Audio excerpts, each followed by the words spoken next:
मध्यम आचेवर टोमॅटो शिजवून झाले, झाकण ठेवून. आहा, खूप छान सुगंध येतो याचा, मस्त आणि दिसतंही खूप छान.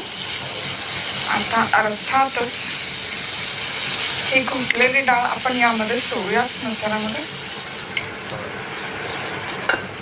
थोडंसं पाणी घालतो.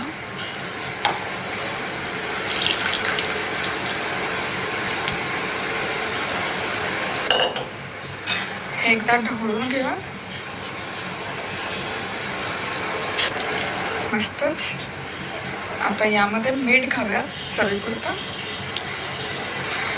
आणि मी 1 चमचा कसुरी मेथी घालणार आहे. दाल फ्रायमध्ये कसुरी मेथी घालत नाही, पण मला आवडते, त्याचा फ्लेवर खूप छान लागतो यामध्ये कसुरी मेथी घातल्यानंतर. तुमच्याकडे कसुरी मेथी नसेल, तुम्हाला आवडत नसेल, नाही घातलं तरी काहीच हरकत नाही.